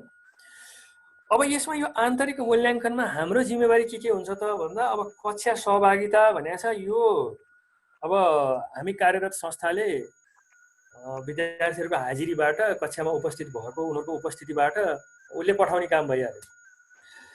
त्रैमासिक परीक्षाको मूल्याङ्कन, अब त्रैमासिक परीक्षाहरू हुन्छन्, हामी मूल्याङ्कन गरेर हामीले ग्रेड या मार्क्स के दिन्छौँ त्यो पनि अब संस्थाले दिने भइहाल्यो। अब 3 नम्बरको छ यो 16 नम्बरको लागि हामीले अघि भनेको जस्तै त्यो प्रश्नहरू तयार बनाएर त्यस्तै किसिमका क्रियाकलापहरू गराएर परियोजना कार्य, प्रयोगात्मक कार्य, प्रतिवेदन लेखन तथा प्रस्तुतिहरू के छ, अन्तर्वार्ताहरू छ, त्यहाँबाट मूल्याङ्कन गरेर यो 16 मार्क चाहिँ नि यो हाम्रो जिम्मेवारीको कुरा हुनुपर्छ। अब यति भन्दै म अन्त्यमा आइपुगेँ। यहाँ उपस्थित सम्पूर्ण सर म्याडमहरूलाई म फेरि अन्त्यमा हार्दिक नमन गर्न चाहन्छु र मैले यो मेरो आजको स्क्रिन सेयर पनि मैले स्टप गर्छु। आजको मेरो सेयरिङ कस्तो रह्यो सल्लाह सुझावको अपेक्षा पनि गर्छु। र यहाँ मैले च्याटमा मान्द्रिका सर एकछिन फ्लोर ओपन गरिदिने हो कि? ल ठिक छ, एकदम ओपन छ। केही प्रश्नहरू छन् मैले आन्सर दिन लायक पनि म त्यसको बारेमा कुराकानी गर्छु। मलाई नआएको कुराहरू यहाँहरूले सिकाउने हुनेछ, मलाई आएको कुराहरू म यहाँहरूलाई सेयर गर्छु।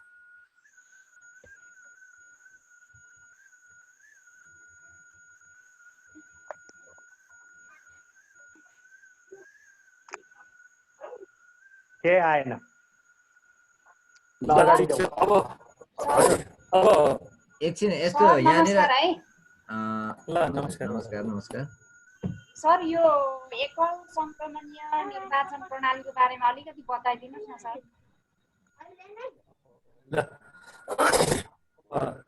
म्यामको आवाज त मैले सुने, अनि मैले यसको लागि चाहिँ यो एकल संक्रमणीय निर्वाचन प्रणाली को बारेमा एउटा अलग्गै एउटा सेसनको मैले यहाँ तयारी बनाइसकेको छु। त्यो मात्रै होइन, हामीले लगभग बिर्सिसकेका थियौँ यो एकल संक्रमणीय निर्वाचन प्रणाली भन्ने जुन चाहिँ अलिक पुरानो मान्छेहरूले, किनकि अघिल्लो संविधान 2047 सालको संविधानमा पनि त्यहाँको जुन अप्पर हाउस राष्ट्रिय सभा भनौँ, राष्ट्रिय सभाको निर्वाचन हुँदाखेरि एकल संक्रमणीय निर्वाचन प्रणाली नै प्रयोग गरिन्थ्यो। अनि 20मा 2062 सालको अन्तरिम संविधानले त्यसको व्यवस्था गरेन, अनि हामीले त्यसलाई फेरि लगभग बिर्सिसकेका थियौँ। फेरि अहिले आएर त्यसको व्यवस्था छ। छोटो मात्रै भन्छु, एकल संक्रमणीय निर्वाचन प्रणालीमा एउटा फर्मुला डेभलप गरिएको हुन्छ। त्यो फर्मुला अनुसार चाहिँ काम पनि गर्ने, यस्तो फर्मुला अहिले मैले भयो। त्यसमा के गरिन्छ त भन्दा, उम्मेदवारले अब मानौँ न 5 जना उम्मेदवारहरू हुनुभयो भने त्यो उम्मेदवारहरू छनौट हुनको लागि कोटा कतिवटा छ, कोटा निर्धारण भएको हुन्छ।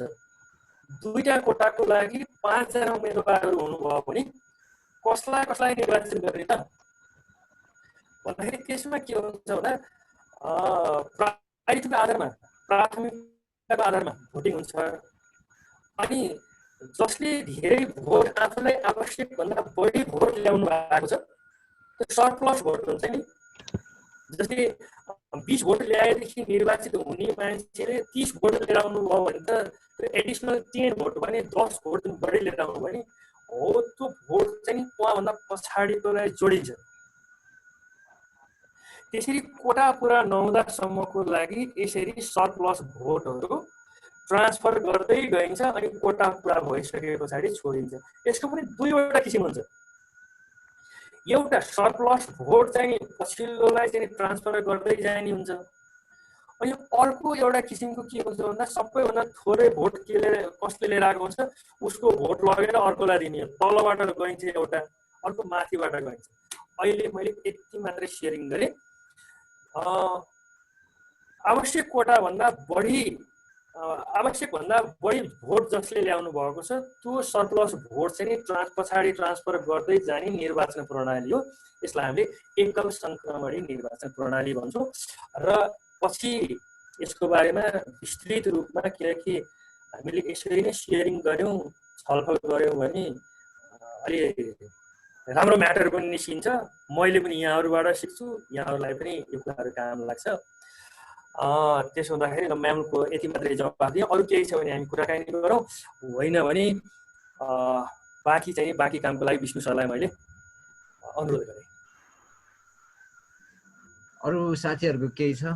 निर्मला म्यामको एकल सङ्क्रमणी मत प्रणाली यसमा मैले बुझेको सर जस्तो यो कन्टेक्चुअल गरेर अलिकति हेर्दाखेरि मैले बुझेको है, मलाई पनि हजुरले भने जस्तो फर्मुला ठ्याक्कै थाहा छैन। कन्टेक्चुअलाइज गरेर सरप्लस भोट एउटा भयो, सरप्लस भोट प्लस एउटा क्यान्डिडेटको कम्पिटिटर अर्को क्यान्डिडेट हुन्छ र त्यो क्यान्डिडेटको भोट चाहिँ त्यो प्रायोरिटी बेसमा हालिन्छ क्या यसलाई होइन। पहिलो क्यान्डिडेटलाई काउन्ट हुने, पहिलो क्यान्डिडेट चाहिँ इलेक्ट भएन भने त्यो भोट चाहिँ स्वतः सेकेन्ड क्यान्डिडेटमा जाने,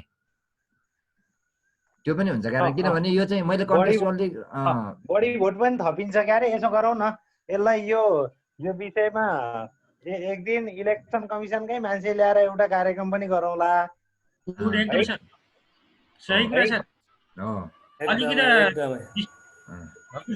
यसमा होइन मैले बुझेको भन्छ कस्तो भने यो मैले कन्टेक्चुअलाइज गरेर किन हेरेको भन्दाखेरि तत्कालीन एमाले र माओवादीको कोलिसन भयो, काङ्ग्रेस एक्लै भयो, अनि कोलिसनले चाहिँ फर्स्ट पास द पोस्टमा जाने भनिरहेको थियो। त्यो नमानेर काङ्ग्रेसले जबरजस्त चाहिँ तपाईँको यो अध्यादेश चाहिँ यसमै पास गरिसकेपछि यो अध्यादेशबाट भएको यो कानुन त राष्ट्रिय सभा निर्वाचनको कानुन त्यतिखेर बनाएको थिएन नि त। अध्यादेश मार्फत चाहिँ राष्ट्रिय सभाको कानुन बनेर यो आएको हो। अब सरप्लस भोट मात्रै प्लस भएर जाने, उता हारेको क्यान्डिडेटको भोट चाहिँ अर्को क्यान्डिडेटलाई ट्रान्सफर नगर्ने सिचुएसनमा त काङ्ग्रेसले कुनै पनि सिट नजित्ने खालको सिचुएसन भइसकेपछि त्यो हारेको क्यान्डिडेट जो 1 to 1 जस्तो एउटा पार्टीबाट एउटा कम्पिटिटर भयो, त्यसको अर्को पार्टीको अर्को कम्पिटिटर भयो, त्यो पहिलो फर्स्ट क्यान्डिडेट र फर्स्ट क्यान्डिडेट भयो। फर्स्ट क्यान्डिडेटले जस्तो एउटा पार्टीकोले जित्यो भने अर्को पार्टीको क्यान्डिडेटको भोट त यत्तिकै बाँकी रह्यो नि, त्यो भोट चाहिँ फेरि सेकेन्ड क्यान्डिडेट त्यो पार्टीको जो हारेको क्यान्डिडेटको भोट चाहिँ सेकेन्ड क्यान्डिडेटलाई ट्रान्सफर हुने हो कि भन्ने मेरो बुझाइ। माधव सर, माधव दाहाल सर पनि हुनुहुन्छ होइन? माधव सर के हो यो? ल त अलिक क्लियरिफाई। विष्णु सर हजुर, यो एकल सङ्क्रमणीय मत प्रणालीमा मैले बुझेको अलिकति सेयरिङ गर्न खोजेँ है सर। हजुर यसमा अब यो नेपालको चाहिँ राष्ट्रिय सभा अन्तर्गत यो हरेक प्रदेशबाट चाहिँ निर्वाचित हुने, पहिलो सुरुमा 8 जनाको दरले निर्वाचित हुने र पछि चाहिँ 1/3 निर्वाचित हुने सन्दर्भमा यो जान्छ। त्यसमा मतभार पनि भिन्न भिन्न तरिकाले हुन्छ। एउटा निर्वाचन मण्डलद्वारा चाहिँ त्यो निर्वाचन गरिन्छ, डाइरेक्ट चाहिँ जनताले यसमा भोट हाल्न पाउँदैन, एउटा निर्वाचन इलेक्टोरल कलेजको सिस्टम भयो। अब यसमा सरले भने जस्तै सरप्लस भोट चाहिँ यदि एउटा निश्चित कोटा तोकिन्छ, त्यो उम्मेदवारले कति कोटा लिएपछि त्यो विजय हुने भन्ने कोटा तोकिन्छ। मानव चाहिँ 2000 कोटा छ भने अब 2500 मत ल्यायो भने त्यो 500 सरप्लस भोट भयो।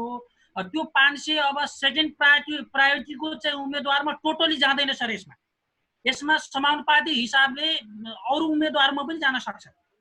पुरै चाहिँ सेकेन्ड प्रायोरिटीको उम्मेदवारलाई कति पर्सेन्टले चाहिँ मन पराएका थिए, पर्सेन्टको हिसाबमा अन्य चाहिँ उम्मेदवारहरूमा त्यो मत के गरिन्छ भने चाहिँ त्यो सरप्लस मत चाहिँ ट्रान्सफर भएर जान्छ। त्यो सरप्लस मतले पनि यदि विजय भएनन् भने अनि चाहिँ सबभन्दा कम ल्याउने चाहिँ जो चाहिँ उम्मेदवार हो त्यसको चाहिँ पुरै डिलिट गरेर त्यसको पनि फेरि समानुपातिक हिसाबले अरूलाई ट्रान्सफर गरिन्छ जस्तो मलाई लाग्छ सर, मैले बुझेको है सर। नोकीराम सर। हजुर सर।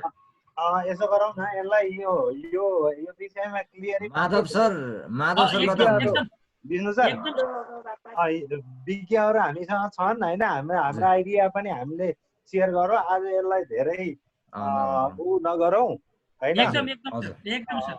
अरू केही छ भने अगाडि बढौँ, नत्र भए आजको कार्यक्रमलाई हाम्रो चाहिँ सर, डाक्टर ढुल्ली मेरो- भट्टराई हुनुहुन्छ, उहाँको केही भनाइ छ कि यसो सुनौ न ल। सर म अलिकति सानो कुरा राख्न खोजेँ है सर। यसको हजुर सर। लिङ्क पाउन मलाई अलिकति गाह्रो भइरह्यो सर। मैले ढुन्डी सरसँग मागेर बल्ल बल्ल पत्ता लगाएँ। पहिले चाहिँ आएको लिङ्कले खुलेन। यो कनेक्सन कसरी गर्ने होला, मलाई एकदम इन्ट्रेस्ट छ सर यो कार्यक्रममा। म चाहिँ दिनदिनै जोडिनु पाए हुन्थ्यो भन्ने छ। यदि पनि कृपया दिने कार्यक्रमलाई छोडेर पनि म यसमा लागेको छु सर अहिले। तर म कसरी जोडिने अलमलमा छु सर। सर धन्यवाद। ढुन्डी सरको लिङ्कमा, विष्णु सरको लिङ्कमा, यो सोसल स्टडी सोसाइटीको लिङ्कमा हजुर आउनुहोस् होइन। म गोविन्द भण्डारी हो, मेरै लिङ्कमा आउनुहोस् होइन। तपाईँलाई एकदम स्वागत छ सर। ठिक छ। यसमा ऊ छ सोसल स्टडी सोसाइटी नेपाल भन्ने एउटा फेसबुक पेज छ, त्यहाँ त्यसलाई चाहिँ हजुरले यसो लाइक गर्नुभयो भने इन्फर्मेसन आइरहला सर। सरले पठाएको लु त डाक्टर साहब केही भन्नुपर्ने भए। नमस्कार, एकदमै सर। अनि हाम्रो मातृका सरको प्रेजेन्टेसनको लागि हार्दिक धन्यवाद सर। साँच्चै सुरु गरी अहिले आफ्नो कुरा राख्नु भएको छ। अर्को पटक कहिले मिल्ने हो, फेरि अलिक सक्नुपर्ने होला, त्यसलाई नै मिलाउनु पर्ने भयो। अनि यो कार्यक्रमलाई अलिक उत्साहित लागि यस्तो राम्रो प्रेजेन्टेसन भएको छ। हाम्रो सहभागी साथीहरू 40-45 जना मात्रै हुनुभयो। यसलाई कसरी बनाउने हो, अलिकति हाम्रो चाहिँ आइडीमा चाहिँ अलिकति समस्या देखियो कि चाहने साथीहरू पनि सुन्न पाइरहनु भएको छैन, अथवा चाहिँ हामी त्यसलाई एक हप्ता अगाडिदेखि नै अलिक प्रचारात्मक ढङ्गले जान सकिरहेको छैन। आइडीले आज काम गरेन भनेर यहाँ साथीहरू धेरै गुनासो आयो। फेरि प्राविधिक कुराहरू सरहरूले एकदम मिलाउनु पर्ला। अब मैले चाहिँ यहाँ भन्नुभन्दा पनि फरक ढङ्गले यो अहिले आइडी लिने नेपालबाटै पाइने भएको रहेछ। त्यस कारण पर्मानेन्ट लिने, अनलिमिटेड लिने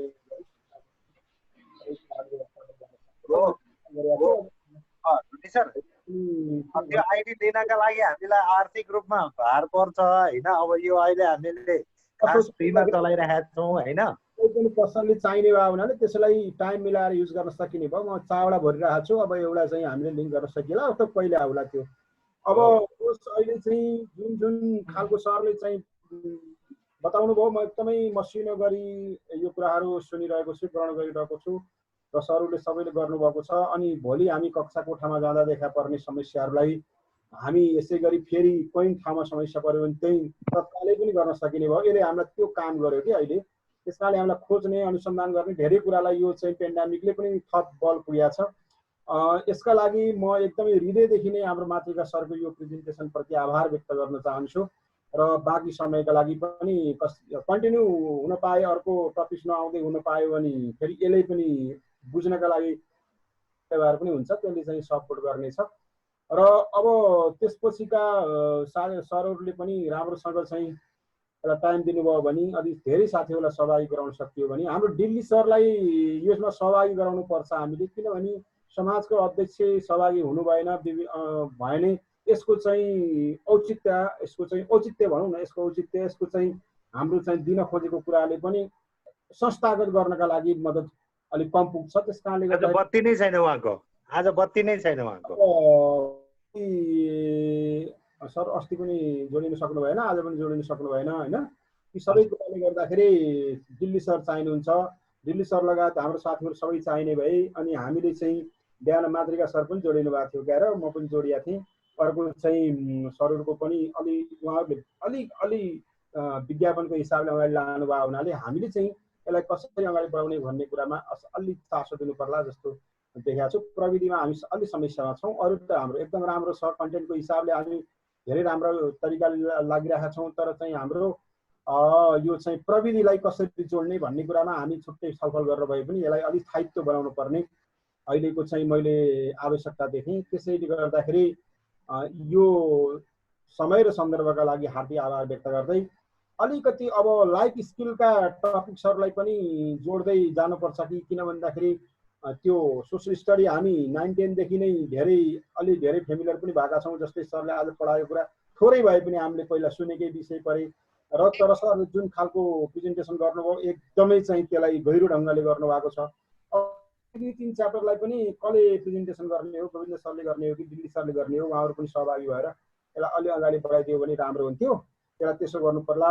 अनि सरको पहिला सक्नै पर्छ होला। अब कति बाँकी रह्यो सर? मैले चाहिँ त्यो ठ्याक्कै यहाँ अहिले कन्टेन्ट भएन, कति बाँकी छ सरको? 4 नम्बरमा पुगियो क्यारे। अब त्यसैलाई चाहिँ त्यसरी सक्नु पाए सजिलो हुन्थ्यो। अब पर्सिलाई पुरै क्लास नचाहिने हो भने आधी आधी गरौँ, अलि समराइज गरेर भए पनि। धन्य सर यसो गर्नु पर्ला। अब यो कस्तो हुन्छ भने तपाईँ हामी अब डिटेलमा जान विभिन्न प्राविधिक समस्याहरू पनि आउने रहेछ होइन। तपाईँलाई थाहा छँदैछ जस्तो अहिले हामी पासपोर्ट या आइडी अर्काको आइडी लिइराखेका छौँ होइन। हामी आइडी लिनलाई जस्तो तपाईँ हामी टेलिफोनबाट, मेसेन्जरबाट होइन, भाइबरबाट सकेसम्म इफिसियन्सी हुने हिसाबले काम गरिराखेका छौँ अहिलेसम्म होइन। त्यसले गर्दाखेरि अब हामी डिटेल जान चाहिँ फाइनेन्सियल्ली पनि अलिक प्रब्लम हुने रहेछ क्या, किनभने त्यो बनाउने गर्ने आयो भने आइडीको जिम्मा मलाई दिनु होला, बरु केही भएन। तर चाहिँ यसलाई अलि गरौँ होइन। त्यो समस्या छ होइन। त्यसले गर्दाखेरि बरु साथीहरूले चाहिँ के गरिदिनु पर्यो भने एटलिस्ट तपाईँ कहाँ हो के हो भन्ने कुरा होइन, दुईवटा कुरा चाहिँ साथीहरूले एकदमै डिटर्मिनेट हुनु पर्यो क्या। पहिलो कुरा चाहिँ हामी still we should not be confused regarding the curriculum क्या, इम्प्लिमेन्टेसन अफ करिकुलम क्या। करिकुलम लाग्दैन भन्ने कुरामा पनि हामी आफै कन्फ्युजन हुनु भएन। करिकुलम लाग्छ, 1 लाग्छ, 2 लाग्छ, 3 लाग्छ भन्ने कुरामा डिटर्मिनेसन चाहियो। चलाउँथेनौँ हामी त्यसमा त कन्फर्मै भइयो सब हामी लाग्ने साथीहरू, अरूलाई पनि हामीले सम्झाउन जाने हो। पहिलो कुरा होइन। दोस्रो कुरा चाहिँ हामीलाई योसँग इन्ट्रेस्टेड छ, यसका काम राम्रा छन् भने यसका त्यो यसले गर्ने कार्यक्रमको बारेमा सेयर गरिदिउँ र अलिकता सङ्ख्या बढायौँ भने हामीलाई पनि काम गर्न सहज हुन्छ भन्ने मात्रै हो होइन। त्यसले गर्दा यसपछि लम्सार सरले हात उठाइरहनु भएको छ, केही थियो सर? ल मैले इन्टरप्ट गरेँ गोविन्द सर। ठिक छ। हुन्छ सर, नमस्कार सम्पूर्णमा। नमस्कार सर। गोविन्द सर, मातृका सर लगायत सम्पूर्ण उपस्थितमा नमस्कारमा धेरै त बोल्न चाहिन। यो जुन विषयवस्तु जति अहिलेको वर्तमान परिवेशमा जति आवश्यक थियो त्यो अनुसारको उपस्थिति अघि सरले नै उठाइसक्नुभयो। बिहान पनि हामीले यता कास्कीतिरको प्रोग्राम गर्दाखेरि 367-68 त्यतिसम्म पुगेको थियो सङ्ख्या। त्यो सङ्ख्या अझै यसमा नाग्नुपर्ने हो। नाग्न किन पर्ने थियो भन्दाखेरि बिहानको ब्रिफली थियो भनेदेखि यो त इनडेप्थ थियो नि त। अहिलेको मात्र यहाँ के भइदियो भन्दा हामीले अलिकति यसलाई समयमै प्रचार गर्न सकेनौँ। त्यो ब्यानर बनाएर मैले 1 हप्ता अगाडि प्रचार गरेको मैले नै। मसँग नि एउटा पेज छ, प्रविधि मैत्री शिक्षक समाज नेपाल, त्यो सामाजिक अध्ययनको मात्रै झन्डै 1700 जति शिक्षक हुनुहुन्छ त्यहाँ।